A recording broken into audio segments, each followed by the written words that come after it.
أحلى وغاياتي بها عليا، حياتي بالقيم أحلى وغاياتي بها عليا، وكل سعادتي أني بمسؤولية أحيا، حياتي بالقيم أحلى.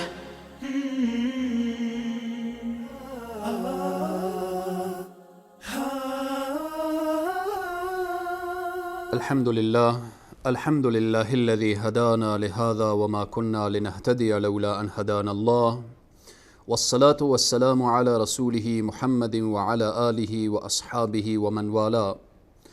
قال الله تبارك وتعالى في القرآن العظيم: فأعوذ بالله من الشيطان الرجيم: يا أيها الذين آمنوا لا ترفعوا أصواتكم فوق صوت النبي ولا تجهروا له بالقول كجهر بعضكم لبعض أن تحبط أعمالكم وأنتم لا تشعرون.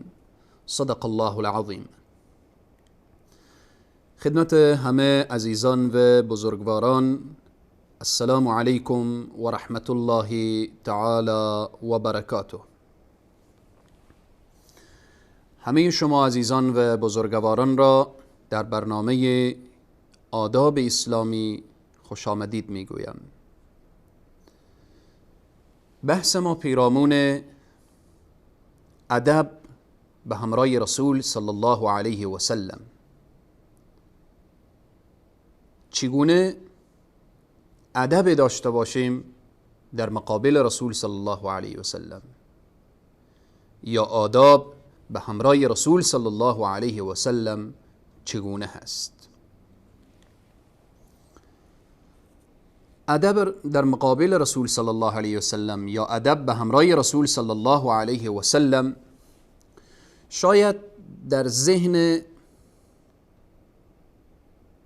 تو خواهر و تو برادر چنین سوال خلق بشه که رسول صلی الله علیه و سلم از دنیا رفتن، ما که رسول صلی الله علیه و سلم را نمیبینیم که با اونها چگونه ادب داشته باشیم و چگونه با اونها تعامل داشته باشیم. این چگونه بحث است؟ ادب با رسول صلی الله علیه و سلم.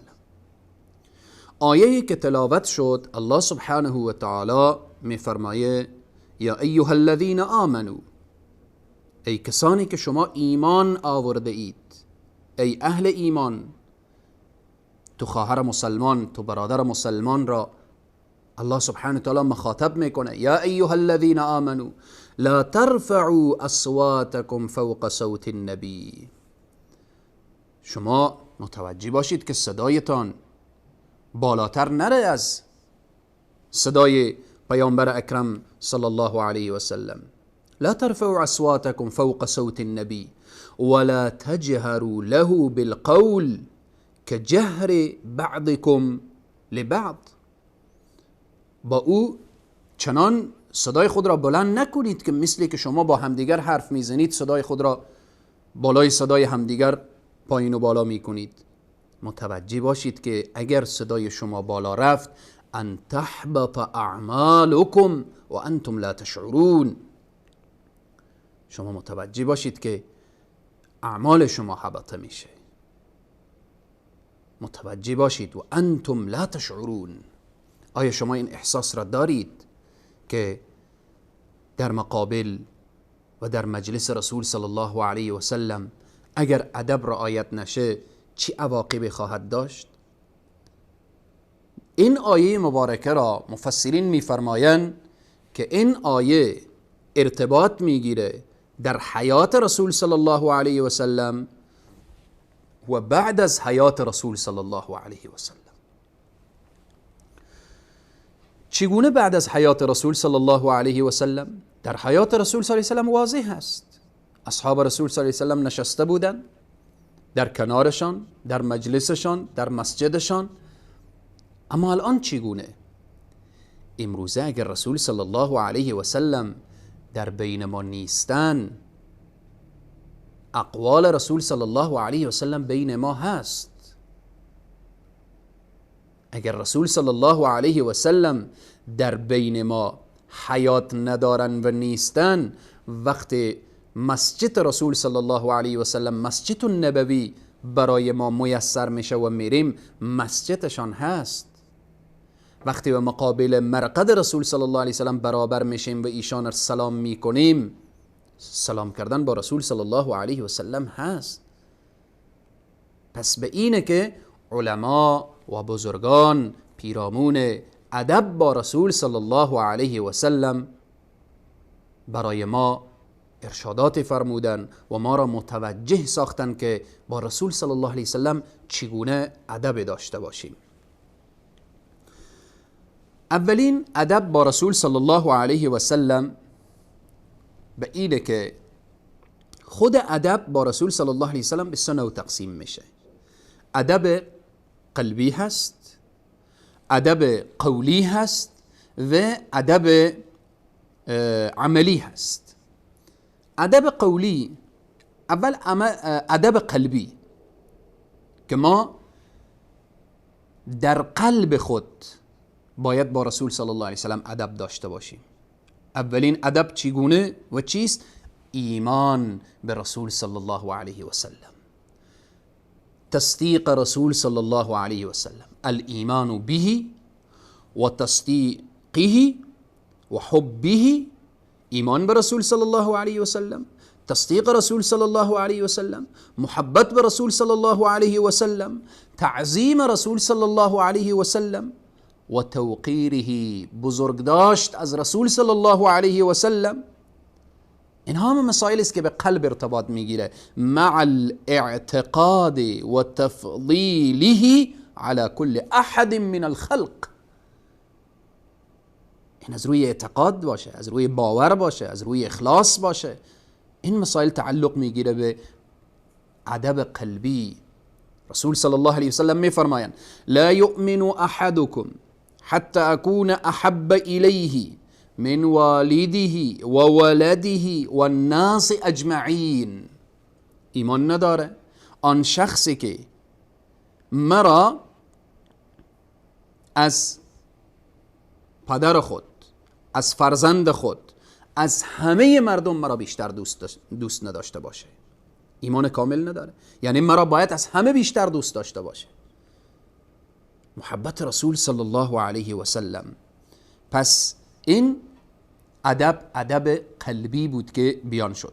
ادب عملی یا ادب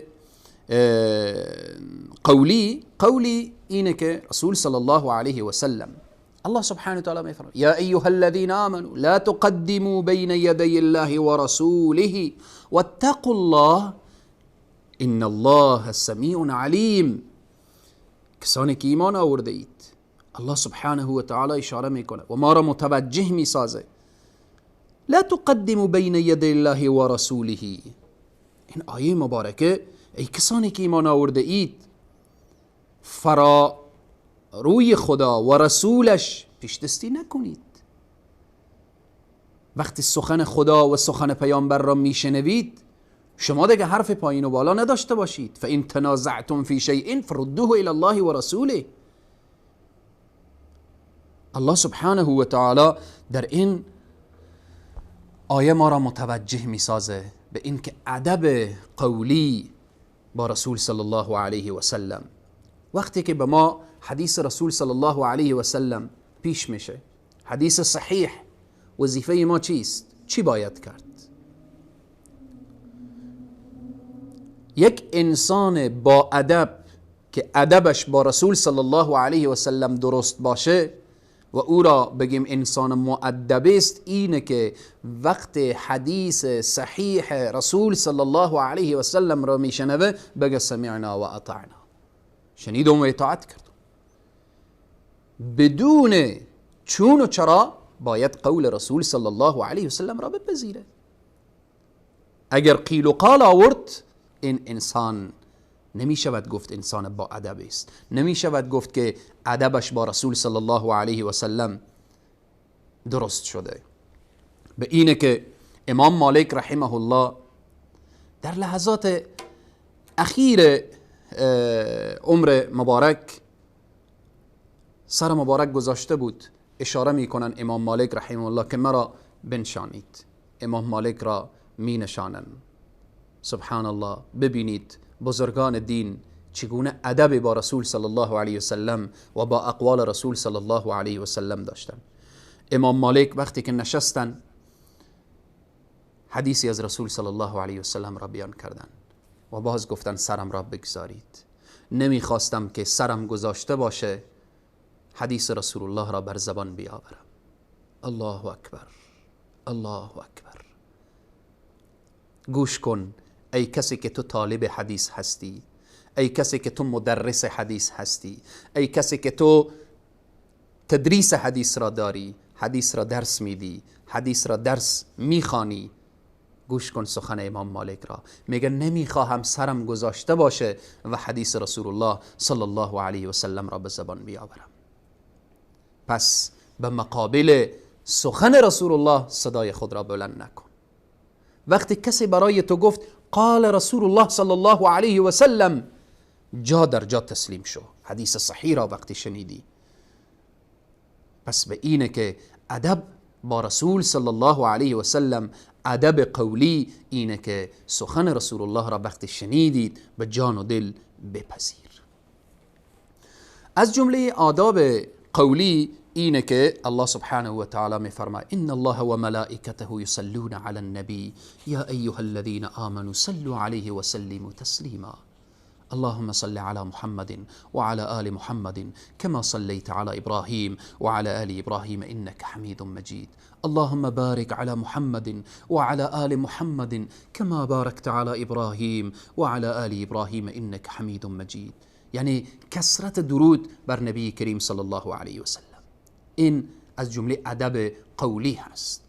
ادب عملی اینه که الله سبحانه و تعالی میفرماید قل ان کنتم تحبون الله فاتبعونی یحببکم الله.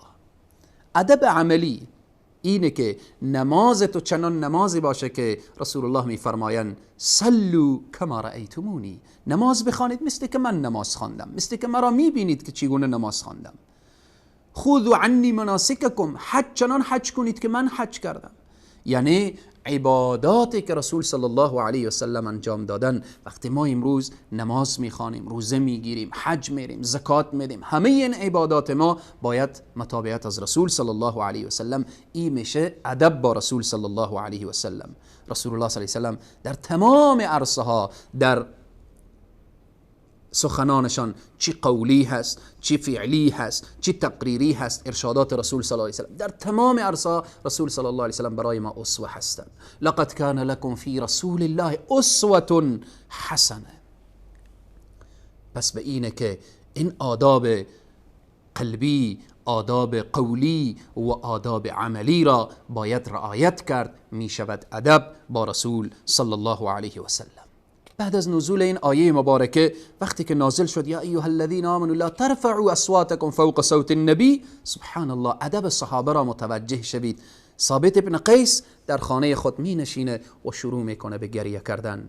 پرسان میکنن چرا گریه میکنید؟ میگه صوت من چنان بلند بود در مجلس رسول صلی الله علیه و سلم، من اهل نار شدم، من بدبخت شدم، اعمال من حبطه شده، من اهل نار شدم.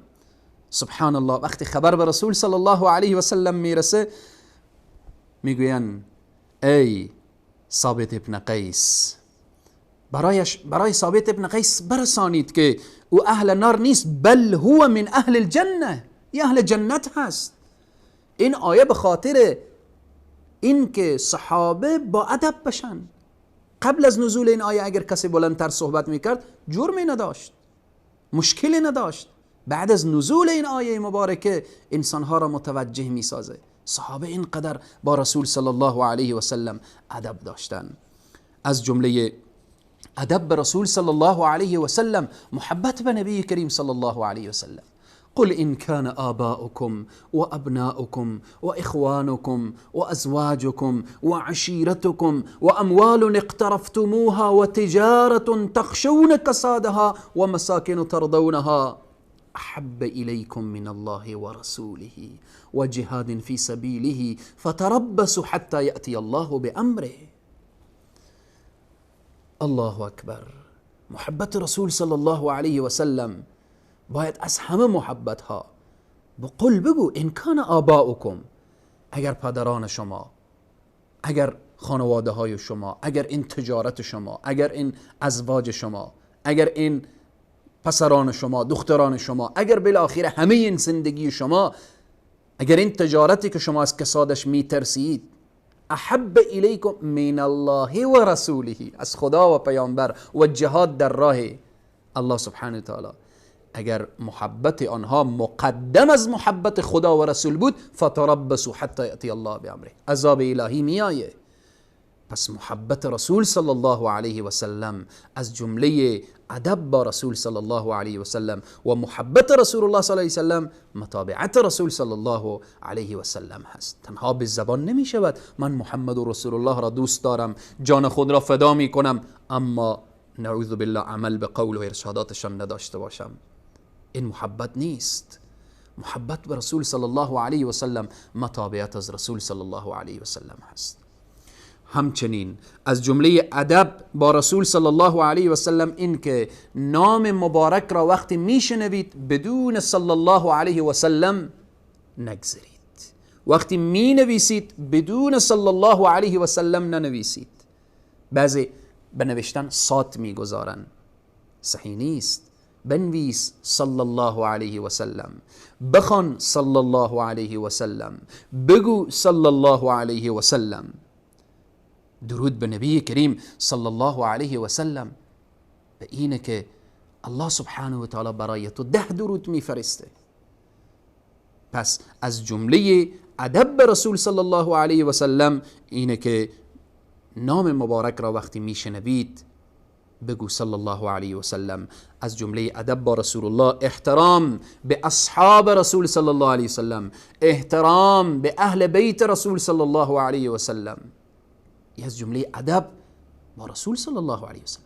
رسول الله را دوست داری، اصحاب رسول الله را دوست داشته باش، اهل بیت رسول صلی الله علیه و سلم را دوست داشته باش. اگر کسی گفت من رسول الله را دوست دارم صلی الله علیه و سلم، اگر گفت من دوست دارم و صحابه را گفت دوست ندارم، این محبتی نیست که ارزش داشته باشه. اگر کسی گفت که من محمد رسول الله صلی الله علیه و سلم را دوست دارم، اهل بیت رسول الله را دوست ندارم، ارزش نداره. از جمله ادب با رسول صلی الله علیه و سلم محبت به اصحاب رسول الله و اهل بیت رسول صلی الله علیه و سلم، محبت به علمای ربانی که وارثین انبیا و خصوصا وارث نبی کریم صلی الله علیه و سلم هستند. الله سبحانه و تعالی بر همه ما توفیق بده که این آداب را رعایت نموده تا اینکه محبوب خدا و رسول خدا شویم. تا برنامه بعد که پیرامون باز هم آداب اسلامی که ادب با قرآن چگونه هست در خدمت قرار خواهیم گرفت ان شاء الله باذن الله. تا برنامه بعد همه شما عزیزان و بزرگواران را به خداوند کریم و رحیم می سپارم و السلام علیکم و رحمت الله تعالی و برکاته.